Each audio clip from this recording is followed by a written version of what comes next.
Vamos iniciar o nosso encontro nesta Semana da Paixão, a última semana de Cristo aqui conosco.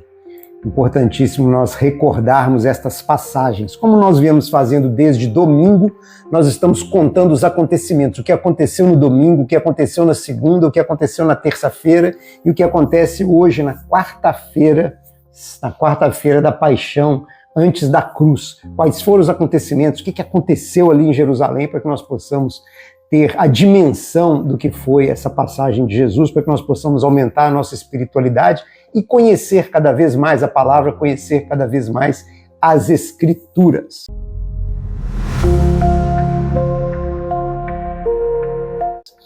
Quarta-feira da Semana da Paixão. Bem-vindo, olá, bem-vindo a todos, sejam bem-vindos. Quarta-feira, Semana da Paixão. O tema é a conspiração e a traição. O nosso objetivo hoje é mostrar como a traição de Judas representa não apenas um plano maligno, mas um momento de dor profunda para Jesus. Traição vinda de dentro, traição vinda de alguém próximo.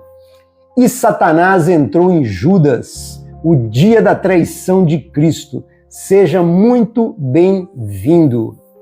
Antes de nós iniciarmos o tema desta quarta-feira da Paixão, nós vamos relembrar toda esta semana até aqui, o que foi que aconteceu. Nós estamos vivendo essa Semana da Paixão não como uma tradição religiosa, mas como uma memória viva da batalha espiritual real que nós travamos. E o cristão sabe que nós vivemos sob os golpes da espada de fogo de Gabriel e Satanás. Esses dias da semana que antecederam a cruz, não foram dias apenas simbólicos, foram dias de confronto. Foram dias de confronto entre luz e trevas. Foram dias de confronto entre o reino de Deus e os poderes deste mundo. A cada passo que Jesus deu nesta semana, na última semana dele conosco, a cada passo que ele dava rumo à cruz, algo eterno estava sendo decidido naqueles momentos em que ele esteve em Jerusalém. Ele não foi levado à cruz, ele se entregou. E cada ato dessa semana carrega um peso espiritual. A salvação da humanidade estava sendo costurada com sangue, silêncio, traição, dor e amor. Hoje, quarta-feira, relembramos o dia em que o inimigo entrou pelos bastidores, não com espadas, mas o inimigo entrou com moedas, não com um exército, mas o inimigo entrou com a traição vinda de dentro. Hoje nós falaremos do momento em que Satanás entrou em Judas. Hoje é o dia em que a traição foi selada. Assim como nós fizemos nos encontros passados, como nós fizemos no encontro de segunda-feira, que foi a entrada de Jesus Cristo em Jerusalém, assim como nós fizemos no domingo, assim como nós fizemos na segunda-feira, que foi a purificação do templo, nós faremos hoje, na quarta-feira, dividiremos essa história, dividiremos esse episódio em 3 atos. Vamos dividir em 3 cenas, para que você possa compreender melhor os acontecimentos nesses dias da última semana de Jesus conosco. Então nós vamos dividir em 3 atos apenas para que fique mais fácil para você entender. É óbvio que a Bíblia não está dividida em 3 atos, ou em 3 cenas, ou 3 capítulos. Eu farei para que você entenda com mais facilidade. Então nós vamos chamar de ato 1. O inimigo se move nos bastidores. O inimigo se move nos bastidores. O clima em Jerusalém ele estava carregado. Jesus ele havia entrado em Jerusalém como um rei.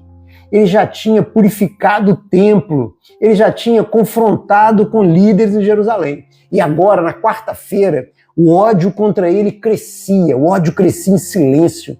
Os chefes religiosos pretendiam matá-lo. Mas esses mesmos chefes religiosos que já nutriam ódio por eles não podiam fazer isso às claras. O povo ainda admirava Jesus. Enquanto isso, Satanás observava. E como sempre ele faz, ele não atacou pela frente. Ele procurou uma brecha por dentro. Foi então que um dos 12 apóstolos, Judas Iscariotes, começou a ouvir as vozes do lucro, começou a ouvir as vozes da vaidade, começou a ouvir as vozes da frieza. O nome de Jesus estava nos lábios de todos na cidade naquele momento. Em Jerusalém, ninguém falava de outra coisa. Em Jerusalém, uns o chamavam de profeta, outros de blasfemo. Muitos viam com esperanças a presença de Jesus. E os líderes viam ele como uma ameaça. Seu nome ecoava nos mercados, seu nome era dito e lembrado nas sinagogas, nos corredores dos templos e nos encontros secretos que os fariseus faziam. Jesus também era tema frequente. Mas o fato é, ninguém conseguia ignorar a presença de Jesus ali. Ele havia mexido com o sistema como um todo. Ele tinha abalado a parte religiosa. Ele tinha atraído o povo e agora ele estava no centro de tudo. Os chefes, os sacerdotes, eles não suportavam mais ouvir. Os chefes sacerdotes não suportavam mais ouvir Jesus. Cada vez que Jesus falava a verdade, essa verdade os expunha. Cada vez que ele falava a verdade, essa verdade tornava mais clara a atitude deles, deixava a hipocrisia aparecer. E isso incomodava muito aqueles líderes religiosos no momento. E ele desmascarava essa hipocrisia, ele quebrava aquelas tradições humanas que colocavam o povo, e ele colocava o povo para parar e pensar. E isso, obviamente, não só na época de Jesus em Jerusalém, como na época de hoje, você colocar o povo para pensar, você é uma ameaça ao poder de muitos. E naquele momento, Jesus, fazendo as pessoas ali pensar, ele era uma ameaça ao poder deles. Para os líderes religiosos, Jesus ele não era apenas um incômodo, mas ele já tinha se transformado num perigo. A sua presença abalava o controle que eles tinham sobre a fé. A presença de Jesus, o carisma de Jesus, a atração que ele tinha sobre a população já era um perigo para o controle que eles tinham sobre as pessoas. Por isso, eles já não queriam mais discutir com Jesus. Eles queriam eliminar Jesus. Enquanto o povo admirava Jesus, os líderes religiosos ali tramavam em silêncio, tramavam escondido, tramavam nas sombras. A multidão o seguia, ouvia os seus ensinos, ouvia os ensinamentos de Jesus com brilho nos olhos, mas nos bastidores, os chefes religiosos tramavam a morte de Jesus. Só havia um pequeno problema, que inclusive é um problema moderno também, né? Eles não podiam causar alvoroço, eles não podiam causar uma rebelião na população. Se prendessem Jesus diante da multidão, poderiam ter na frente deles uma revolta. Então eles começaram a buscar uma forma discreta, uma forma sorrateira. Eles buscaram uma traição. E buscavam como o matariam, porque temiam o povo. Lucas 22, 2. Mas havia um problema. Jesus, ele era amado pelo povo. Jesus era amado por muitos. Eles precisavam de alguém de dentro, de alguém do ciclo dele, de alguém do meio dele, alguém que soubesse onde ele dormia, alguém que pudesse informar onde ele orava, alguém que pudesse dizer onde ele se reunia em segredo com seus discípulos. Eles precisavam de um informante, eles precisavam de alguém de dentro, eles precisavam de um traidor. Muitas vezes o inimigo não nos ataca pela frente. Muitas vezes ele procura uma brecha por dentro das nossas fileiras, por dentro da nossa família, por dentro das nossas amizades. O perigo mais mortal não é o de fora, é o que se instala dentro da casa, dentro da nossa alma. E o ato 2 desta cena da quarta-feira da traição, o ato 2, o segundo ato desse momento em que Satanás iria tomar conta de Judas Iscariote. Ato 2, Satanás entra em Judas. E entrou Satanás em Judas, chamado Iscariotes, que era um dos 12. Lucas 22, 3. Ele era um dos 12, ele era um escolhido, ele era um íntimo do convívio de Jesus e dos que caminhavam com ele. Ele era um dos que comeu com Jesus, ele viu milagres, ele pregou o reino. Iscariotes era de dentro, mas agora Iscariotes era canal das trevas, ele agora era um instrumento do escuro, ele agora era um instrumento do mal. O mal pode agir como for, se você for forte, se você colocar ele para fora, se você ignorá-lo, quantas vezes for preciso, ele vai embora. Se você fechar com Deus, seu fechamento é Jesus. Diga não ao mal, diga não ao ódio, diga não à coisa errada. Se feche. Mal das trevas que nos escuta, suma daqui. Aqui é um local de Jesus, aqui é um local de Deus. As pessoas que aqui estão se fortalecendo espiritualmente. É o que nós dizemos. Suma. Mas agora Judas Iscariotes era um canal das trevas. E Judas vai até os líderes religiosos. Veja bem, Judas ele não foi procurado, ele se oferece. Que me quereis dar e eu vou-lo entregarei. Mateus 26, 15. Judas foi com as suas pernas. Eles lhe ofereceram então 30 moedas de prata, o preço de um escravo, e Judas aceita. Jesus foi vendido por menos do que valia um animal de sacrifício. E quem o vendeu? Não foi o povo que vendeu Jesus, nem foram os romanos que venderam Jesus. Foi um amigo quem vendeu Jesus. A dor da cruz, ela começa ali. A dor da cruz, ela começa nesse momento, com a dor da traição.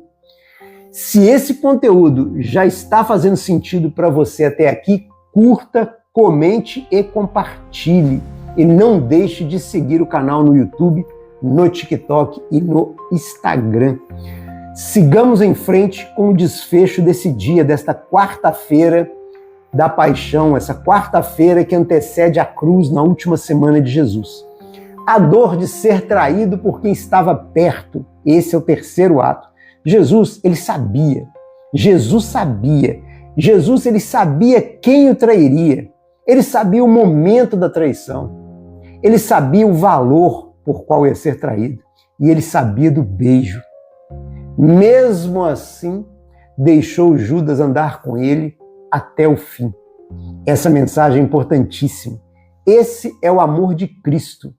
Ele dá oportunidade até para quem ele sabe que o rejeitará. Ele dá oportunidade até para quem ele sabe que o rejeitará. Imagine a dor de Jesus. Imagine a dor dele de olhar nos olhos de um discípulo e ver nele o instrumento da sua prisão.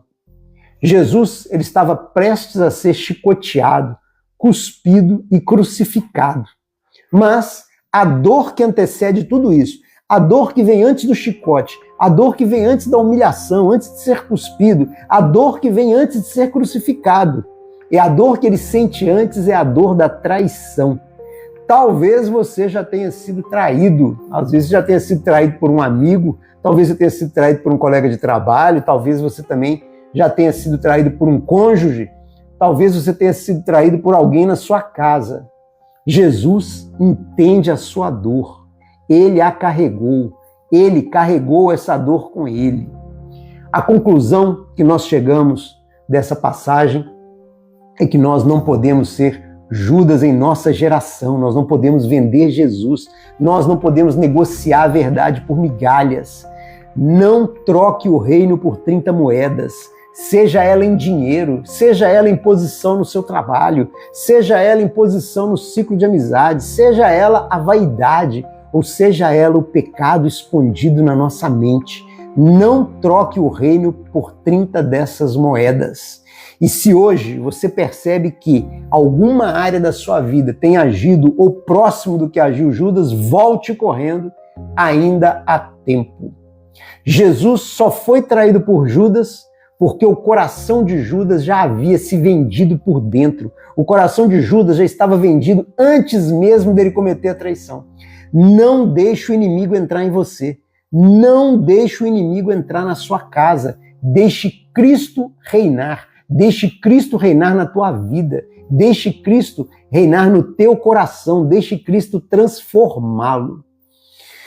Vamos encerrar então o nosso episódio com uma oração. Esse é o momento que você pode colocar o nome para quem você deseja que a oração e as bênçãos se encaminhem. Você pode desejar escrito aí um pedido, ou você pode apenas pensar, apenas trazer no seu coração o desejo de que a espiritualidade deste encontro conduza aos seus pedidos, aos seus clamores, aquilo que você precisa e aquilo que você deseja. Nós vamos colocar a sua oração, mesmo que em silêncio, para ser encaminhada por nós ao Espírito Santo.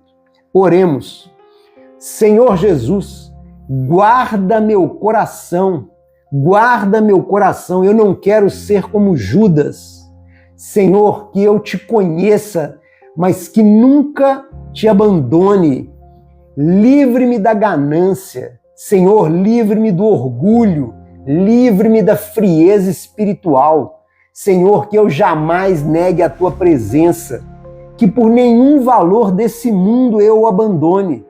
Se alguma área da minha vida te trai, me mostre, Senhor. Se alguma área da minha vida não te agrada, limpe-me, transforme-me em teu nome, em nome de Jesus.